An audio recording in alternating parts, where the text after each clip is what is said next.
So today we are also proceeding in the one more topic related with the machine learning, and the clustering is a very interesting topic. If we talk about the clustering, it is definitely a much interesting part. The clustering, if we talk about the machine learning, has a great advantages and as well as the applications. And if you see behind that, this clustering is everywhere. So let's understand in the short what exactly the clustering is. So clustering or cluster analysis is a machine learning technique which groups the unlabeled data set. So the most important part, you have a data set in which you are not just having a knowledge of each and everything, but you are putting it aside, making the form of a cluster. So it can be defined as a way of grouping of a data points into the different clusters consisting similar data points. The object with the possible similarities remain in a group that has a less or no similarities with another group. So it means if suppose you have a number of things around you and you want to make a group of them, so based on a dominating feature and the interesting feature what you're looking for, it might be possible some primary features will be there. On the basis of that you want to put them in a group, and it's not necessarily known to you that each and everything is labeled. Then this kind of a thing is called as a machine learning. तो machine learning में अगर हम जाके देखें तो ये clustering हमें हर जगह दिखाई देती है. जैसे एग्जांपल के तौर पर आप चीज़ों को अलग अलग कर पाते हो. Finding some similar patterns, unlabeled data set, you are trying to find out the shape, size, color, behavior. इन सब के बेसिस पे आप चीज़ों को जब अलग अलग करते हो तो it comes into the category of clustering. Example मैं कई बार इस चीज़ का लेता हूँ और आप लोगों को बताता हूँ. If suppose you have a number of plant leaves, पत्तियाँ हैं पेड़ों की आपके पास में और number of the leaves are there. So it's not necessarily known to you कि आपको हर लीव का नाम पता हो, but you are able to segregate them into the group. आप उनको अलग अलग ग्रुप्स में रख सकते हो. So this is basically called as a process of a clustering. And machine learning में जब आपके पास में एक काफ़ी अच्छा बल्कि डेटा आपके पास में होता है, तो सबसे पहले डेटा की सॉर्टिंग का most important part of data sorting is the clustering to put the datas into the form of a group. और ये जो ग्रुप्स होते हैं यही एक्चुअल में बिजनेस मॉडल क्रिएट करते हैं. Because if suppose you are taking an example कि कहाँ कहाँ मशीन लर्निंग हम यूज़ कर सकते हैं. So just take with the help of a one view here. So you have some fruits. अब इन फ्रूट्स हैं, इनको एक बास्केट में रखे हुए हैं, तो अगर आप इनकी क्लस्टरिंग एल्गोरिथम इनके ऊपर लगाते हैं तो you can easily distinguish them into the different group. तो ये एक क्लस्टरिंग का एक सिंपल एग्जांपल हो गया. जिस ये आपको ज़रूरी नहीं है कि you need to know that all the fruits are same या उनके नाम क्या हैं, आपको ज़रूरी नहीं है जानना, but even that you are able to make them in a group. इसमें मैं कुछ और भी रख देता हूँ. It could be possible to you can put in a side based on features and similarities in the features. You can do it. So that is a one option. Similarly, you find it here, and we have few people here around them, and we show them here on the basis of a certain height and a width. They can be clustered in the group. तो कुछ लोगों की height और उनकी खुद की wait, मतलब कितने चौड़े हैं या वेट है, कोई भी आप पैरामीटर आप यूज़ कर सकते हो. On the basis of that parameter you can put them in group. जैसे ये कुछ मोटे लोग हैं, ये कुछ पतले लोग हैं, कुछ लंबे लोग हैं, कुछ छोटे लोग हैं. One example. मार्केट स्ट्रेटजीज में ये बहुत सारी चीज़ें क्लस्टरिंग काम आती हैं. सो देखिए, मोस्ट इंपॉर्टेंट पार्ट है कि हमें ये समझना पड़ेगा कि हम ये मशीन लर्निंग यूज़ क्यों कर रहे हैं. जितनी भी टेक्नोलॉजी है, जितनी भी साइंसेज हैं, जितनी भी स्टडीज़ हैं, इन स्टडीज़ का जब तक बिजनेस मॉडल नहीं है, बिजनेस मॉडल का मतलब एंड प्रोडक्टिव यूज़, जब तक एंड प्रोडक्टिव यूज़ नहीं है तब तक इन बिजनेस मॉडल्स की कोई वैल्यू नहीं है. तो अगर आप एक सिंपल सी एक टेक्नोलॉजी की बात करते हैं जिसमें आप एक डायोड की बात करते हैं, तो जब डायोड जाके एक रेक्टिफायर में लगता है और रेक्टिफायर बन के आपका एक अडाप्टर बन के बाहर आ जाता है जो एसी को डीसी में कन्वर्ट करता है, तो उस डायोड की स्टडी की वैल्यू है. सिमिलरली मशीन लर्निंग की वैल्यू कहाँ पर है? मशीन लर्निंग की वैल्यू है वहाँ पर उसके एप्लीकेशंस में. सो फॉर एन एग्जांपल, अगर अमेजन ही उन लोगों को ढूंढ रहा है, वो सारे के सारे लोग जो कि ऑलरेडी अवेलेबल हैं, डेटा सेट्स में अवेलेबल हैं, उन लोगों को ढूंढ रहा है कि कितने लोग शर्ट्स को ढूंढते हैं, कितने लोग ट्राउजर्स पे लुक कर रहे हैं, कितने लोगों को बेसिकली ग्रूमिंग किट्स चाहिए. तो if on the basis of that always and everywhere there is a requirement to make a certain kind of a groups. और ज़रूरी नहीं है कि उन सारे के सारे ग्रुप्स का स्पेसिफिकेशन डिटेल्स नोन हो, but based on their similar interest. जैसे ग्रूमिंग किट्स. अब ग्रूमिंग किट्स में बहुत सारी चीज़ें हो सकती हैं. किसी को कॉम्ब भी चाहिए हो सकता है, किसी को क्रीम भी चाहिए हो सकती है, किसी को ट्रिमर की रिक्वायरमेंट हो सकती है. So a cluster can be created on the basis of dominating feature. Dominating feature क्या हो गया? ग्रूमिंग किट हो गई. अटायर्स, जिन लोगों को अमेजन पे जाते हैं, स्टैंड करते हैं, वहाँ जाके अटायर्स को देखते हैं, तो ये उनका अनदर फीचर हो गया. तो आप देखेंगे ये जो क्लस्टरिंग है, ये क्लस्टरिंग एवरीवेयर. और आप अपने खुद को ब्रेन को, अगर ह्यूमन ब्रेन को अगर आप कंपैरिजन करेंगे, बिकॉज जितनी भी मशीन है और जितनी भी टेक्नोलॉजी है, that is coming from the nature. और artificial intelligence, machine learning, deep learning, ये तो कम्प्लीटली रिप्लिका है ह्यूमन नेचर का। मतलब हम लोग किसी चीज़ को किस तरीके से करते हैं, that's the important part. So if you see here, तो human brains do it, human brains इसी चीज़ को, इसी प्रोसेस को करते हैं। कैसे करते हैं ह्यूमन ब्रेन्स किसी चीज़ को ग्रुपिंग करते हैं। So if you are listening this video and just looking around you, and you would be able to make the groups of the things around you. जो भी आपके सामने आपको दिखाई दे रहा है, आप आराम से उनको ग्रुप कर पाएंगे। आपके आंखों के सामने हो सकता है कुछ चीज़ें हों, आप देखिए गौर से उनको, आप कह पाएंगे अच्छा ये है, ये अलमीराज हैं, ये सारी के सारे कर्टेंस हैं, ये बुक्स हैं, ये पेपर्स हैं। तो इन सब की आप क्लस्टरिंग, आपका ब्रेन इमीडिएटली करना स्टार्ट कर देता है। So this clustering is much important. So let's try to understand where they are using. तो फीचर्स तो एवरीवेयर, मतलब हम अपनी डेली लाइफ में बात करें तो डेली लाइफ में हम वी कैन ईजिली आइडेंटिफाई, जैसे रोड पर चलते हुए जा रहे हैं and immediately we can identify कि रोड पर कितने टाइप के व्हीकल्स चल रहे हैं। साइकिल भी चल रही है, पैदल चलने वाले भी हैं, कार्स भी चल रही हैं और ट्रक्स भी चल रहे हैं। तो on the basis of that कहेंगे आज ट्रक बहुत चल रहे हैं। On the basis of that how many cycles are there, मतलब क्लस्टर कर देते हैं इमीडिएटली। मतलब बाइक्स हैं वहाँ पर, लेकिन इमीडिएटली हमने ग्रुप ऑफ क्लस्टर्स कर दिया कि बहुत साइकिलें चल रही हैं, या आज पैदल चलने वालों की भीड़ बहुत ज़्यादा है। तो that is what we are doing. So human brain naturally do it and based on the feature, common features के बेसिस पर उनकी क्लस्टरिंग कर देता है। And that clustering is highly useful in the market segmentation. जैसे example मैंने लिया, आप बहुत सारी जगह, अभी मार्केट सेगमेंटेशन की बिहाइंड में स्टैटिस्टिकल डेटा एनालिसिस है। कहीं भी आपके पास में बहुत सारा डेटा है, किसी चीज़ का वेदर फोरकास्टिंग का डेटा आया। सपोज कीजिए कि आप किसी सर्टेन रीजन में रहते हैं, दिल्ली में है, और दिल्ली का आप ये निकालना चाहते हैं पूरे साल भर का डेटा किस किस टाइप के वेदर को रिप्रेजेंट करता है। और आजकल मोस्ट इंपॉर्टेंट है पॉल्यूशन फैक्टर। तो पॉल्यूशन फैक्टर को अगर if you are just taking into the consideration में अगर आप लेते हैं, तो पॉल्यूशन फैक्टर जो AQI इंडेक्स है, उसी के बेसिस पे आप चेक कर लीजिए कि किस महीने से किस महीने तक की रहती है। तो अब ये भी एक क्लस्टर बन सकता है कि जनवरी से लेके फरवरी तक का क्या वेदर रहता है, मार्च से लेके क्या रहता है। या फिर एक क्लस्टर ऐसा बन गया जिसमें सबसे ज़्यादा पॉल्यूशन दिखाई देता है, वो फैक्टर आ गया कि अप्रैल से लेके जुलाई के बीच में आ गया। फिर थोड़ी बारिश हो जाती है तो AQI थोड़ा डाउन हो जाता है, तो सितंबर से लेके अक्टूबर मंथ तक का अप्रॉक्सीमेटली वेदर जो है वो कंपैरेटिवली ठीक है, AQI ठीक है। सो इस तरीके की बहुत सारी जगह पर आपको स्टैटिस्टिकल डेटा एनालिसिस रिक्वायरमेंट होती है, वहाँ पर आप ग्रुप ऑफ क्लस्टर्स बनाते हैं। और आपने एक्सपीरियंस भी किया होगा, जब भी आपके पास में डेटा होता है, you do it. For an example, कोई अगर अपने मंथली एक्सपेंडिचर्स को अगर कहीं लिख रहा है, तो मंथली एक्सपेंडिचर्स में भी what happens, it used to, monthly expenditures also used to be write into the form of a certain groups। अब वो जो ग्रुप्स होते हैं, उन ग्रुप्स पर भी यू क्रिएट लाइक ये बड़े खर्चे हैं, ये छोटे खर्चे हैं, like that. So on the basis of the feature is being created, the different kind of a groups has been made. वो ग्रुप्स बना दिए जाते हैं। अब वो जो ग्रुप्स बनाए जाते हैं, उन ग्रुप्स के बेसिस पर ही तो आप क्लस्टरिंग कर रहे हैं।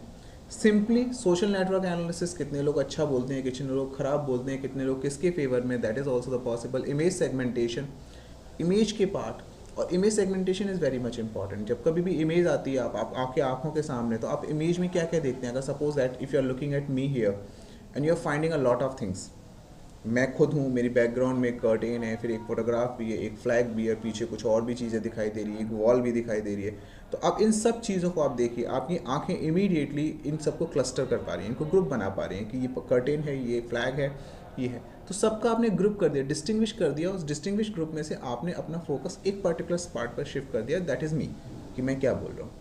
सो इमेजेस में बहुत ज़्यादा होता है, जब आपके पास मल्टीपल इमेजेस होती हैं, तो you are looking to find out something special, and that is only based on a clusters you made. Simply again going for anomaly detection। Anomalies are basically called as जहाँ पे कोई दिक्कतें हैं, परेशानियाँ हैं, नेचुरल बिहेवियर से against अगर कुछ है, तो that is called as anomaly. तो कहीं पर भी किसी प्रोसेस के अंदर जहाँ भी अनोमलीज आती हैं, जैसे सपोज कीजिए आपका एक नेचुरल टाइम है, आप सुबह मॉर्निंग में उठते हैं और उसके बाद अपने ऑफिस जाते हैं, ऑफिस जाने के लिए, और एक शाम का लौटने का आपका पैटर्न है, दिन का लंच टाइम आपका फिक्स है। तो under this situation if you are talking about, और कुछ भी अगर आगे पीछे होता है, या ऑफिस लेट आते हैं, या ऑफिस से लंच पे लेट आते हैं, या शाम को लेट आते हैं, तो अगर कोई भी चीज़ पैटर्न से डिफरेंट होगी, तो इमीडिएटली आपके घर से, फैमिली मेम्बर से, या ऑफिस से आपके पास कॉल पहुँचेंगी। सो जो भी नेचुरल पैटर्न से डिफरेंट है, दैट इज़ डिफरेंट फीचर। वो डिफरेंट फीचर है तो उसका मतलब डिफरेंट क्लस्टर है, डिफरेंट ग्रुप है। तो जहाँ भी चीज़ें डिफरेंट हैं, वो डिफरेंट आइडेंटिफिकेशन करता है कि process is different, either it is going good or a bad, no matter at all, but it is different, and difference in the things makes you able to understand, बताता है ये कि यहाँ पर आपको एक सर्टेन ग्रुप की मदद से कुछ एक्शन लेना है, that is what. So few examples are not limited to, मतलब बट क्लस्टरिंग इज एवरीवेयर। आप सिंपली देखिए, आप अपने घर के अंदर अगर जब कभी भी you have a time and find जो house is not well managed, आपका घर, आपका रूम जो है वो वेल मैनेज नहीं है, then what you do immediately, you start clustering your house immediately. आप अपने सारे पेपर्स उठा के एक तरफ रख देते हैं, सारे पेन्स एक तरफ रख देते हैं, सारी चीज़ें उठा के, जितनी भी चीज़ें हैं, कुछ फोटोग्राफ्स हैं वो फैले हुए हैं, कुछ क्लोथ्स हैं वो उनको एक तरफ रखेंगे। So what you are doing, based on a similar type of features you create a clusters. So जो objective behind that is to understand that what is the cluster and where it is being used. So I must say कि जहाँ पर चीज़ों के label नहीं है, data labelling नहीं है, वहाँ पर everywhere this clustering is there and the clustering is use for the purpose of different kind of application in daily life. तो ये ग्रुपिंग है, मशीन को ये ग्रुपिंग सीखनी होती है, on the basis of that machine and grouping, this grouping helps in the different kind of applications. Now see here, if you are looking for a grouping, तो most important part is a distance. ये एक important point है, that is very very specific and technical aspect। कि जब कभी भी हम बात करते हैं कि अगर हमें किसी दो चीज़ों के बीच में ग्रुप बनाना है, इसका मतलब है we are trying to identify the similar features in between that, उनके बीच में हम सिमिलर फीचर्स की बात करते हैं, ठीक। अब सिमिलर फीचर्स जो हैं वो सिमिलैरिटी इंडेक्स, यानी कि उनके फीचर्स के बीच में अगर गैप है तो that can be put into the another group. For an example, अगर रेड कलर और ग्रीन कलर आपको दिखाई देता है, red and green colour you are finding out, तो रेड से आने वाली वेवलेंथ और ग्रीन से आने वाली वेवलेंथ जो है, ये दोनों ही वेवलेंथ अलग अलग रेंज की हैं। ध्यान से समझिएगा, रेड रेड दिखाई देता है और ग्रीन ग्रीन दिखाई देता है। किस वजह से दिखाई देता है?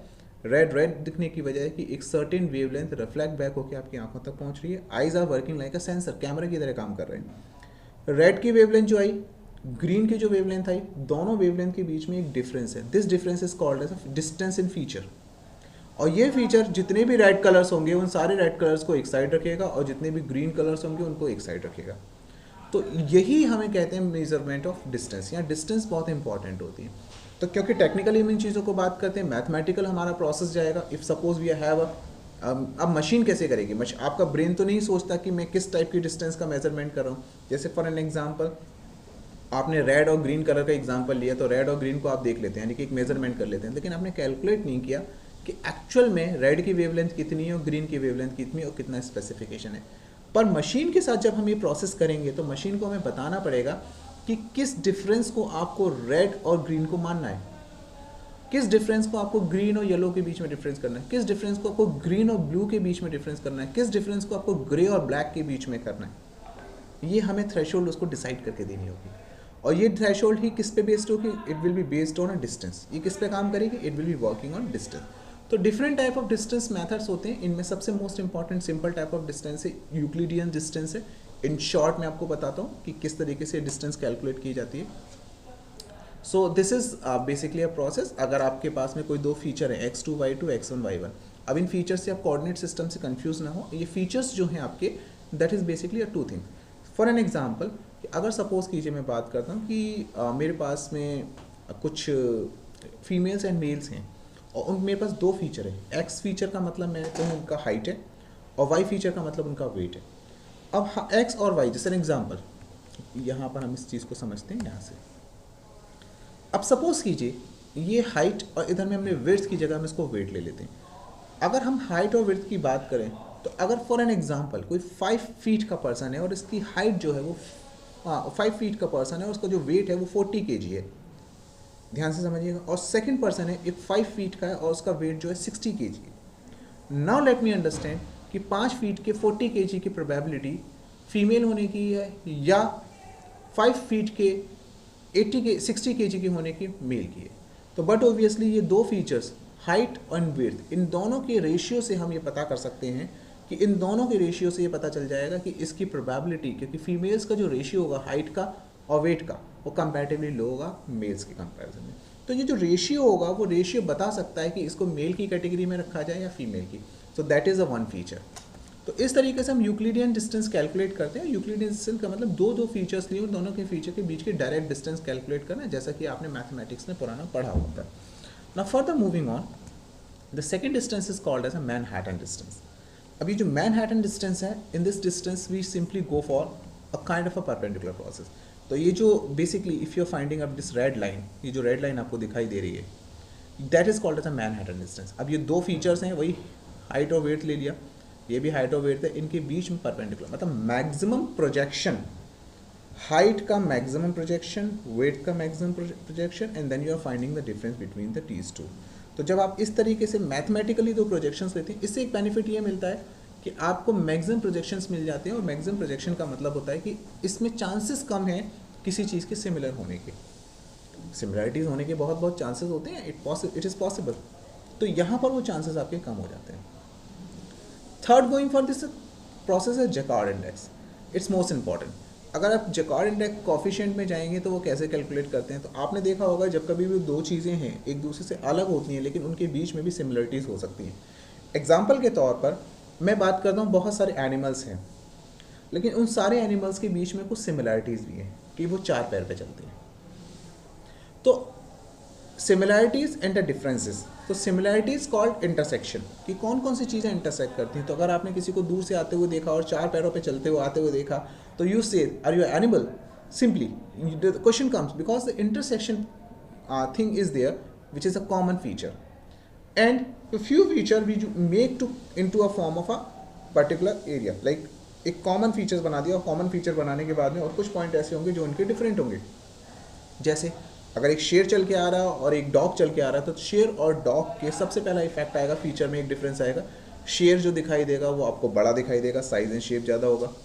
शेर की जो चाल होगी, गेट होगा, दैट इज़ डिफरेंट, वो उसका चलने का तरीका अलग होगा, डॉग के चलने का तरीका अलग होगा। तीसरी चीज़, शेर का जब आप फेस देखेंगे उसका साइज़ आपको अलग दिखाई दे रहा होगा, हेयर ही होगा, उसके बाल अलग होंगे, डॉग्स के अलग होंगे। तो ये जो फीचर्स होते हैं जहाँ पर चीज़ें इंटरसेक्ट नहीं करती हैं, वो फीचर्स हम यूनाइट कर देते हैं, ये एनिमल कैटेगरी में आते हैं। तो जैकार्ड कोफिशिएंट कहता है कि जब कभी भी आपको इंटरसेक्टिंग फीचर और यूनाइटेड फीचर, बाकी सारे को सबको मिला के एक ग्रुप में डाल दिया, सेम नहीं है लेकिन एक ग्रुप में डाल दिया। यूनाइटेड फीचर मतलब चाल अलग अलग है लेकिन चल तो चार पैरों पर रहे हैं, तो दोनों चीज़ें अलग अलग हैं। तो जब आप इस तरीके की सिचुएशन क्रिएट करते हैं, then it is called as a Jaccard coefficient. और जैकार्ड कोफिशिएंट कहता है कि इंटरसेक्टिंग पॉइंट यानी सिमिलरिटीज और डिसिमिलरिटीज, मतलब आपने कॉमन की हुई, उनका रेशियो निकाल लीजिए। With the help of this coefficient you can easily find out what is the difference between the feature. So that's another very good point. Then we go for our next one, which is the Minkowski distance. It is a generalized form of Euclidean distance and Manhattan distance measure in n dimensional space. अब अगर आपकी dimensions बढ़ गई हैं, जैसे हमने केवल दो फीचर लेके बात करी थी कि इसकी लेंथ की बात, हाइट की बात की थी, वेट की बात की थी, लेकिन उसके साथ और भी फीचर्स हो सकते हैं मेल और फीमेल के। थर्ड फीचर हो गया उनके हेयर्स किस टाइप के, फोर्थ फीचर हो गया उनके अटायर्स किस तरीके के, फिर हो गया उनके शोल्डर का साइज़ ले लेते हैं कि शायद हो सकता है उन मेल्स के शोल्डर थोड़े ब्रॉड होते हैं, फीमेल्स के थोड़े शॉर्टन होते हैं। तो ये सब चीज़ें अगर हम लेते जाते हैं तो ये एक जनरलाइज फॉर्म में बन जाते हैं, और जब इस तरह के नंबर ऑफ पॉइंट्स आते हैं तो हम मिन्कोवस्की डिस्टेंस प्रोसेस पे जाते हैं। Then further we go for cosine index. Cosine index measure the clustering between the cosines of angle between the two vectors. तो दो जो चीज़ें आपने ली हुई हैं फीचर्स, उनके बीच में cosine. So these all are the mathematical processes जिनकी मदद से आप डिस्टेंस कैलकुलेट करते हैं. तो whenever it is required, जब भी आपको एल्गोरिथम देना होता है किसी मशीन लर्निंग को, तो आप इनमें से कोई एक एल्गोरिथम देके उनके बीच का डिस्टेंस कैलकुलेट करते हैं. तो यहाँ पर आप देखेंगे आपको पता चलेगा theta gives the angle between two vectors A and B are N dimensional vector. दो के बीच का वेक्टर, मतलब दो के बीच में जितना वेक्टर ज़्यादा थीटा ज़्यादा होगा उतना ही उनके बीच में फीचर डिफरेंसेस ज़्यादा होंगे. टारगेट क्या है? सी, एक्चुअल में प्रोसेस है नेचुरल, लेकिन हम क्या कर रहे हैं, इस नेचुरल प्रोसेस को मैथमेटिकल मॉडलिंग कर रहे हैं. तो दो फीचर है, फीचर नंबर 1, फीचर नंबर 2, इन दोनों के बीच का एक डिस्टेंस कैलकुलेट कर लिया. पहला तरीका हो गया जो हमने सबसे पहले पढ़ा था, जिसमें यूक्लिडियन डिस्टेंस कैलकुलेट कर दी. दूसरे तरीके में हमने क्या किया, इनको प्रोजेक्ट किया, इसको भी परपेंडिकुलर प्रोजेक्ट किया, इसको भी परपेंडिकुलर प्रोजेक्ट किया, मैथमेटिकली प्रोजेक्ट किया. टारगेट ये है कि इसकी मैक्सिमम पॉसिबिलिटी देखी, इसकी मैक्सिमम पॉसिबिलिटी देखी, जहाँ पर दोनों इंटरसेक्ट कर गए, अब यहाँ से आपने डिस्टेंस ले लिया, जिससे कोई डाउट ना रहे कि ग्रे के भी मल्टीपल अगर शेड्स हैं तो ग्रे ही में ही काउंट हों. ये चीज़ें देखने के लिए. कोसाइन एंगल की भी अगर आप बात करें तो इसमें कुछ नहीं, दो फीचर्स हैं, अलग अलग फीचर्स हैं, इनके बीच का एंगल जैसा होगा वो इनके बीच की गैप और डिस्टेंस को बताएगा. तो that is all a little related with the cosine index. So here you can understand, this is, if you go for here, this is a one feature and another feature, and based on this angle theta के basis पर आप यहाँ पर distance calculate करते हैं. Now coming on, what kind of a types of clustering methods are there? Clustering कितने type का हो सकता है, कौन कौन से methods यहाँ पर हो सकते हैं? The clustering methods are broadly divided into hard clustering, the soft clustering. अब hard clustering and soft clustering का मतलब समझने की कोशिश कीजिए. जब कभी भी आपका ग्रुप एक ही टाइप के, एक ही सिंगल टाइप के ग्रुप से बिलोंग करता है डेटा पॉइंट्स, तो आप उनको हार्ड क्लस्टरिंग करते हैं. फॉर एन एग्जांपल, आपके पास बहुत सारी शर्ट्स पड़ी हैं, बहुत सारी शर्ट्स हैं, ठीक है। अब उन शर्ट में अच्छी और ख़राब शर्ट आपको निकालनी है, उनके ग्रुप्स बनाने हैं, तो it's a bit tough task. For an example soft clustering की अगर हम बात करते हैं, अगर आपके पास में ट्राउजर्स पड़े हैं, शर्ट पड़ी हैं, स्वेटर्स पड़े हैं, जैकेट्स पड़ी हैं, and you need to make a certain kind of a group of them, अगर उनके को ग्रुप बनाने तो it is easier. So the soft clustering comes with the target, it comes directly to the process in which you have a different groups, and on the basis of that you're belonging the points from another one, so it becomes easier, it becomes simple for you. So but there are also a number of approaches हैं जिनके behalf पर आप कर सकते हैं। तो hard and soft and multiple time of these clustering comes into the partition and clustering, density based clustering, distribution model based clustering, hierarchical clustering and fuzzy clustering। अब clustering देखिए, ये सारी की सारी जितने भी एग्जांपल्स यहाँ पर लिए गए, जितने भी टाइप्स यहाँ पर लिए गए, वो सारे के सारे आप क्लस्टरिंग आप करते हैं, दैट ऑल यू डू, आप करते हैं इस टाइप की क्लस्टरिंग। फॉर एन एग्जांपल चलिए देखते हैं इस क्लस्टरिंग के एक एक एग्जांपल को लेते हैं। सबसे पहले पार्टीशन बेस्ड पे, partition base is basically based on a centroid method. आपने क्या किया, एक बीच में एक सेंटर क्रिएट कर लिया, और सेंटर क्रिएट करके जो जो सिमिलरिटी फीचर, एक सेंटर बीच में माना, और सेंटर के बेसिस पर आपने चीज़ों को डिवाइड करना स्टार्ट कर दिया, ये इधर गया, ये इधर गया, ये इधर गया। It means you start from the centre, आप एक सेंटर से स्टार्ट करते हैं और उसके पास से उसके फीचर कैलकुलेट करना स्टार्ट करते हैं। फॉर एन एग्जांपल अगर सपोज कीजिए आपके पास में बहुत सारे कलर्स की बॉल्स पड़ी हुई हैं, red, green, yellow, white, something, तो आपने क्या किया, उन सारी बॉल्स के लिए अलग अलग कलर्स की बॉल थी, और रेड में भी डिफरेंट काइंड ऑफ रेड की बॉल्स हैं। तो आपने क्या किया, एक रेड कलर की बॉल को, एक ग्रीन कलर की बॉल को, एक येलो कलर की बॉल को, एक ब्लू कलर की बॉल को अपने सेंटर पर रखा।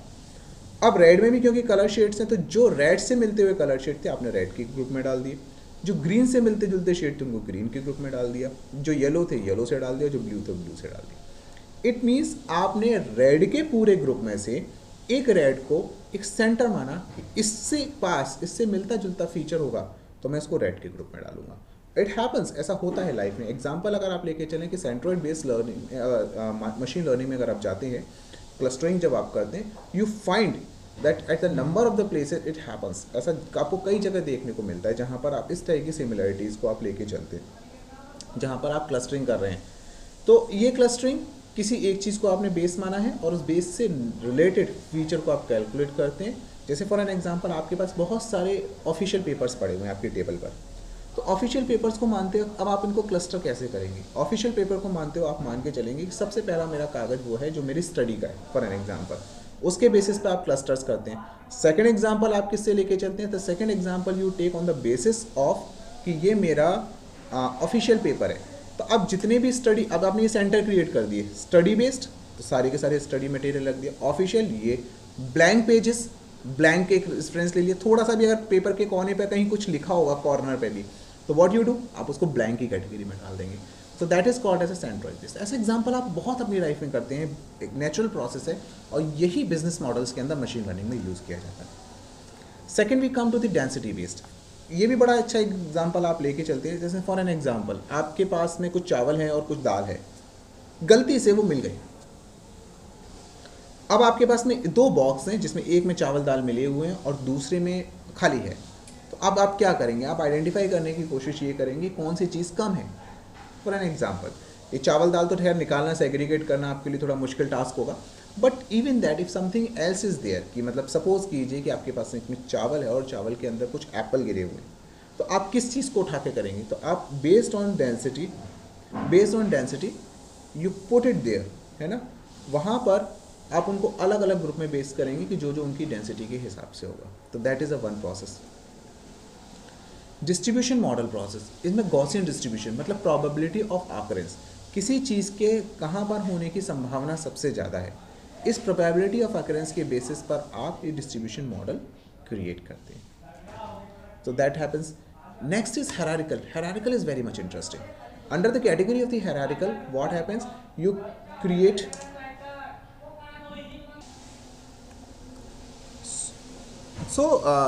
looking back here and see under the distribution type you find the probability of occurrence। जैसे गॉसियन डिस्ट्रीब्यूशन में किसी चीज़ के होने की प्रोबेबिलिटी क्या है, ये चीज़ कैसे होगी, कहाँ होगी, क्या होगा, और उसको उसी की प्रोबेबिलिटी ऑफ अकरेंस के बेसिस पर। जैसे क्लास में फॉर एन एग्जांपल, एक क्लास है बहुत सारे बच्चों का, ये 5 बच्चे टॉप कर सकते हैं, that is what the probability of occurrence, उनके होने की प्रोबेबिलिटी के बेसिस पर आप डिसाइड करते हैं कि इनको किस ग्रुप के अंदर रखा जाए। That's a one part, you do it.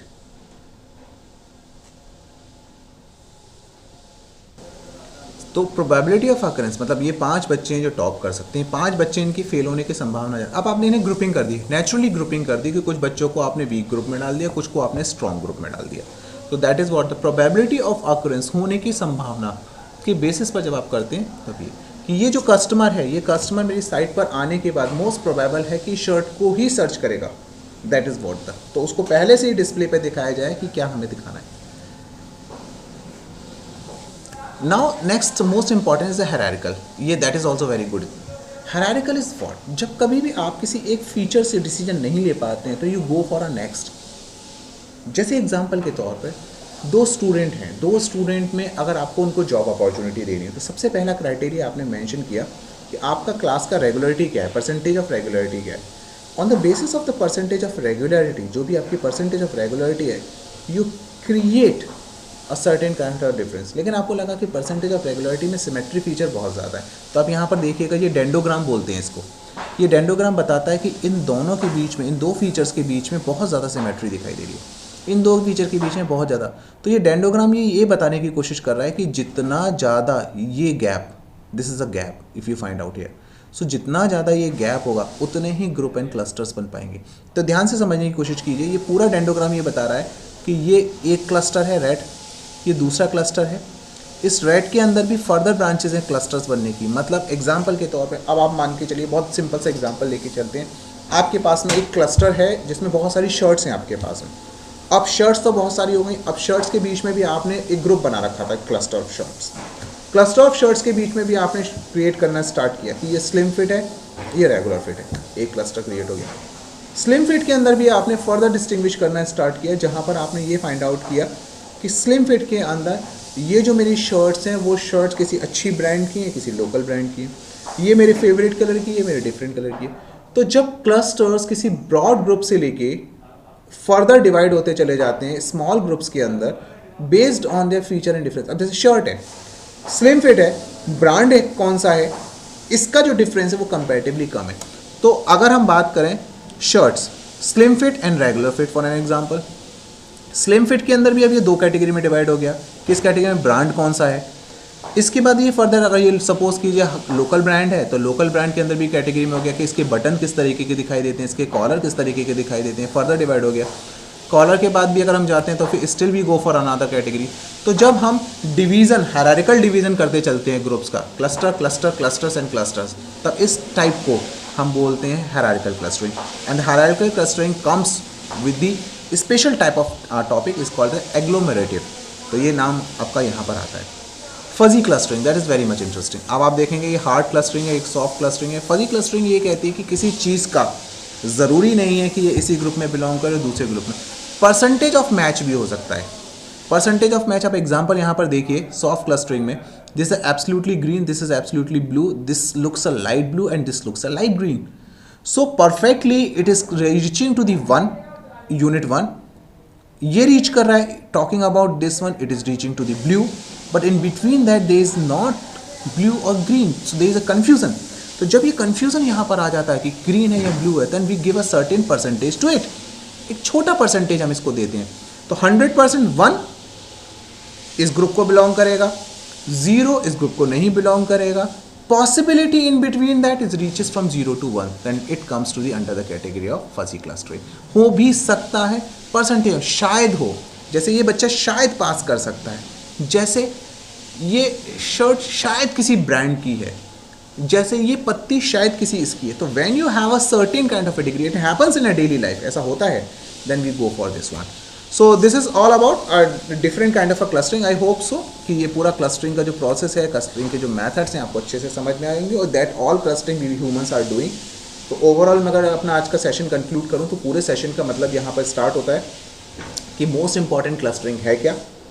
सीधा सा आपको आंसर है, the clustering is basically a putting the things into the group when they are not labelled, जब इनके नाम आपके पास नहीं है, on the basis of their feature. Features को देखने के लिए आपको ग्रुप बनाना है तो फीचर्स में डिफरेंसेस देखने पड़ेंगे, इस डिफरेंसेस को बोलते हैं डिस्टेंस। डिस्टेंस मैथ करने के कुछ सर्टेन मैथड्स हो गए, फिर उसके बाद क्लस्टरिंग कहाँ कहाँ यूज़ होती है और क्लस्टरिंग के कौन कौन से मैथड्स हैं। तो ब्रॉड सेंस में हार्ड एंड सॉफ्ट होती है, लेकिन इन जनरल सेंस में partitioning, density based distribution model, hierarchical clustering and fuzzy clustering. तो ये सारे के सारे आपके डिफरेंट टाइप्स हो गए। So on the basis of all these, I hope so this clustering is good enough. You would be able to understand that and you find जब भी आप अपनी लाइफ में कहीं यहाँ देखेंगे तो आप चेक कर पाएंगे कि किस टाइप का क्लस्टरिंग मॉडल आप यूज़ कर रहे हो। ठीक है, दूर से आते हुए एक कार, आपको वाइट कलर की कार दिखाई दे रही है और उसका लोगो आपको नहीं दिखा रहा है, तो लगता है कि हाँ ये हो सकता है मर्सिडीज़ भी हो या हो सकता है कि ये ऑडी भी हो, क्योंकि लोगो छुपा हुआ है। तो that comes to the fuzzy clustering. तो इस तरीके की चीज़ों को जब क्लासिफिकेशन में ले जाते हैं तो वो क्लस्टरिंग में आ जाती है। ठीक, तो it happens everywhere. So I hope so you might be okay with all this understanding, but still you feel some sort of a confusion, you can just drop down your text here. Thank you very much.